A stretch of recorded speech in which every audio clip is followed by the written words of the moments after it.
महाराज जी, ये प्रश्न हम एक सामाजिक उसके लिए रख रहे हैं। महाराज जी, बहुत सारे ऐसे जोड़े होते हैं जो पहले प्रेम करते हैं, फिर विवाह भी हो जाता है किसी तरह, या बलपूर्वक या भाग के, या जैसे भी घर वालों की सहमति से। फिर क्या होता है आगे चल के, जब एक दूसरे के बारे में पता लगता है और फिर उनकी कमियां नजर आती हैं, फिर वो और ज्यादा धोखाधड़ी, या और कहीं संबंध है उसके, या पहले भी संबंध थे, तो महाराज जी फिर इतना ज्यादा हो जाता है कि अब ना घर के रहे ना घाट के रहे।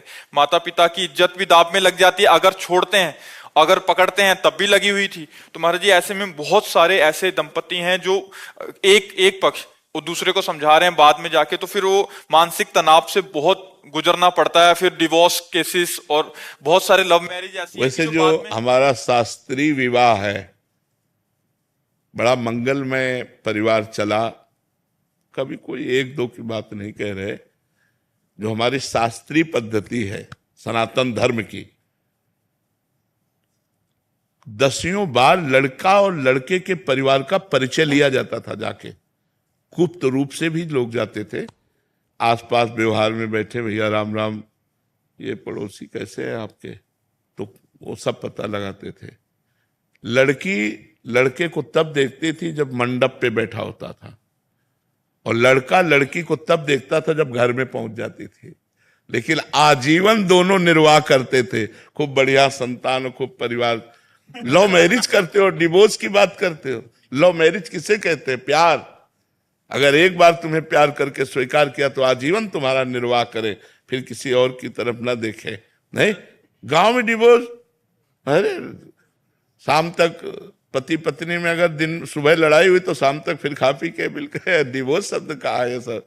एक दो बातें अगर एक दूसरे के प्रतिकूल हो गई तो शाम तक फिर एक हो गए, उसमें कभी ऐसा नहीं।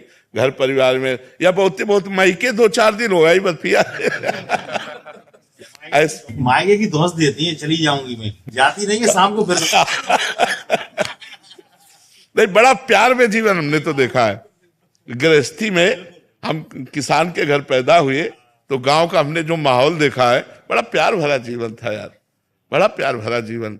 आज प्यार का खुला छूट है तो उसी की दुर्दशा हो रही है। अगर हम कह रहे हैं मान लो गड़बड़ी भूल चूक हो गई बच्चापन में, तो फिर ब्याह के बाद गड़बड़ी नहीं होना चाहिए।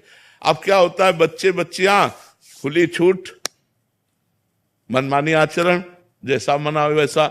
तो ब्याह में बंधन में बंधने के बाद भी खुली छूट, वो उधर वो उधर उधर, तो सब गृहस्थी। थोड़ी सी प्रतिकूलता मिलने पे फिर उसकी याद आएगी, फिर वहीं जाएंगे। हाँ, वो सब बड़ी मर्जी प्रश्न आते रहते हैं बहुत सारे। हाँ, अब ये ऐसी समस्या है कि बिना धर्म का आश्रय लिए इस समस्या का समाधान नहीं हो सकता।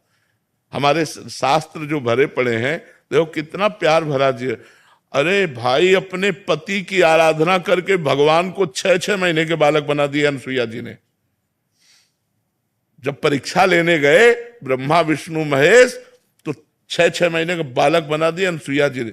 जल लिया हाथ में, कहा मन वचन कर्म से अपने पति को भगवान मानती हूं, तो मेरे पातिव्रत धर्म से प्रभावित होकर तुम तीनों भगवान 6-6 महीना हो गए। वो हमारा भारत देश है जहां अपने पति के बल से भगवान को 6-6 महीने के बालक बना दिए। यहाँ boyfriend girlfriend live in relation, ये भाई।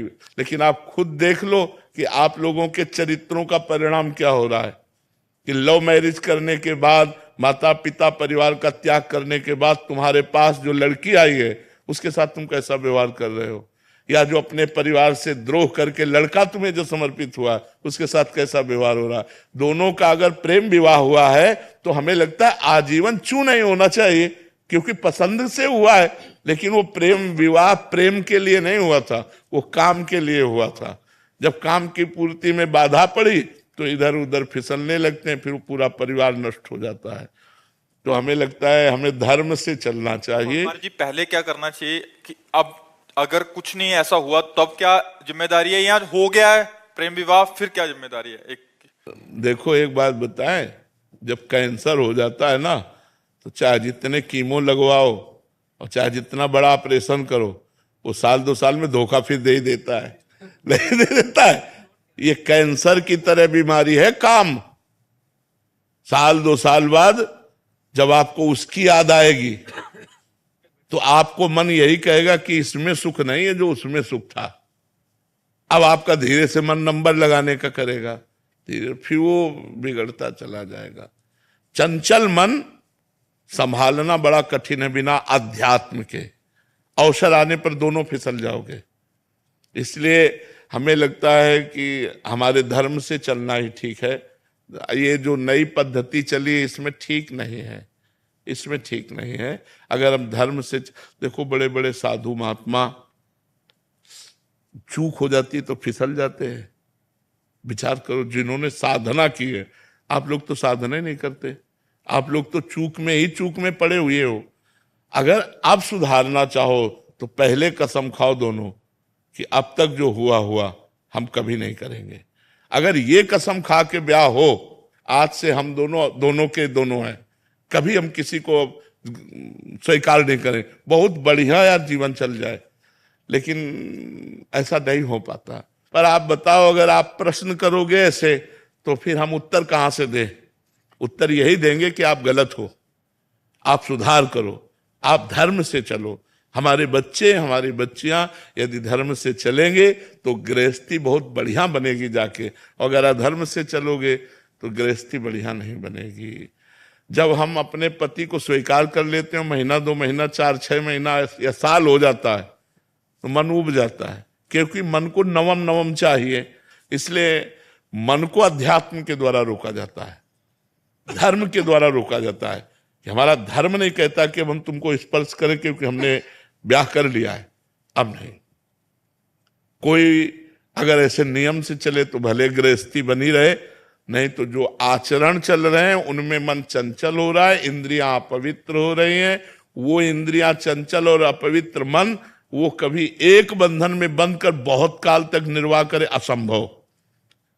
इसीलिए ब्रह्मचर्य की पहली अवस्था कही गई।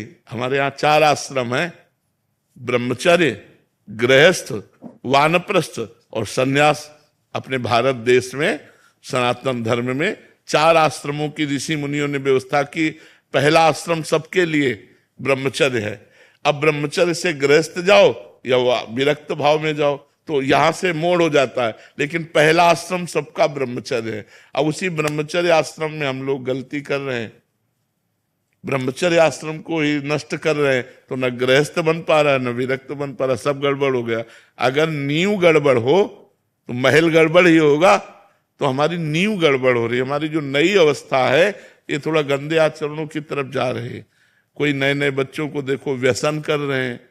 भला व्यसन करने की अवस्था की अध्ययन करने की अवस्था है? जहां हमें उन्नति करनी चाहिए वहां हम अवनति वाले मार्ग स्वीकार।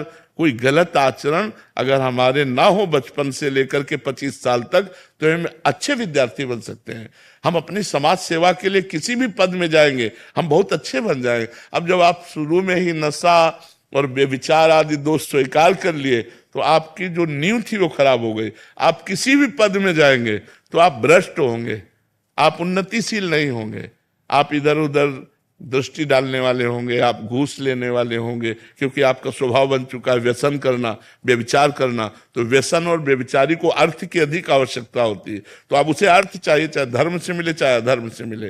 जो व्यसन रहित है, व्यभिचार रहित है, वो धर्मात्मा पुरुष प्राण त्याग सकता है लेकिन अधर्म नहीं कर सकता। आज ऐसे मिलना बहुत कठिन है जो धर्म के लिए अपना सर्वस्व समर्पित। हम इसीलिए आर्मी के जवानों को सबसे ज्यादा आदर करते हैं, क्योंकि हमारे राष्ट्र की सुरक्षा में ईमानदारी से प्राण समर्पित करने वाले ये जवान हैं। ये गर्मी सर्दी बरसात सब सहते हैं। हर दीपावली होली इनकी वहीं वहीं होती है। घरों में परिवार के लोग इंतजार करते रहते हैं और कभी कभी तिरंगा में लपेट कर अर्थी आती है और वो नहीं आते। इसलिए हम सबसे ज्यादा सम्मान भारतीय जवानों का करते हो। हमें लगता है हर भारतीय को सम्मान करना चाहिए। सुविधा भी देखो क्या है, जो मिला सो खाया, नहीं तो चाहे जहां खड़े कर दो, चाहे हिमालय में खड़े कर दो, चाहे बॉर्डर में खड़े कर दो, कब गोली आवे कोई भरोसा नहीं। प्राण त्यागने के लिए तैयार है। इसलिए हम आर्मी के जवानों को विशेष सम्मान देते हैं। जो अपने धर्म में, अपने राष्ट्र में प्राणों को बलिदान करना चाहे हम उसे नमस्कार करते हैं, उसे प्रणाम करते हैं। तो अगर हम ईमानदारी से, हम सब एक भारत के हिस्से हैं, हम जितने भारतीय हैं हम एक भारत का हिस्सा हैं। अगर हम गड़बड़ होते हैं, गलत आचरण करते हैं तो हमारा भारत एक हिस्से में गड़बड़ हो रहा है, एक हिस्से में गलत हो रहा है।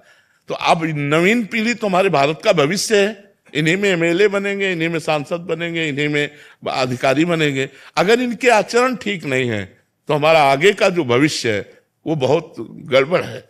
इसलिए हमें नौजवानों को व्यसन रहित और व्यभिचार रहित करने की भावना हमारे अंदर है कि भगवान ऐसी कृपा करें कि हमारे नौजवान जितने हैं वो व्यसन और व्यभिचार से बच जाए, तो वो धर्मात्मा हो जाएंगे, वो गृहस्थी में रहते हुए महात्मा हो जाएंगे। अब यही सब बातें होती हैं जो ये बच्चा लिख के दिए, यही बातें होती हैं, फिर और क्या होता है, क्योंकि मन चंचल है।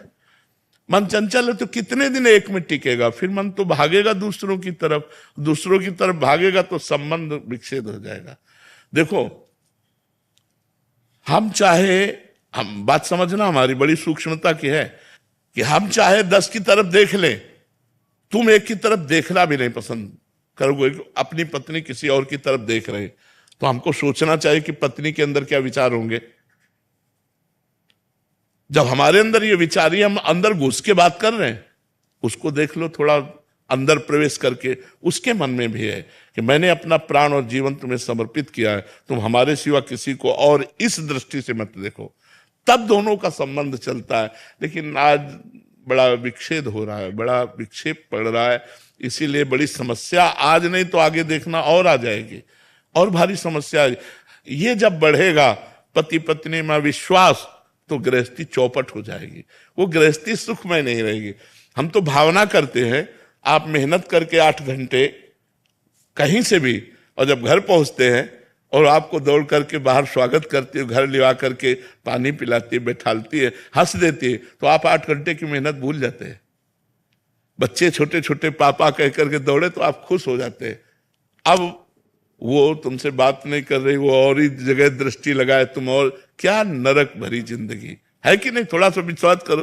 अब अपना बच्चा है, हम उसे प्यार नहीं कर सकते, वो बंटवारा कर दिया, सरकारी बंटवारा, कि बच्चा उसके पास है, वो उसके, ये क्या है सर। यार जीना है तो प्यार से जीना सीखो, वो धर्म से होगा।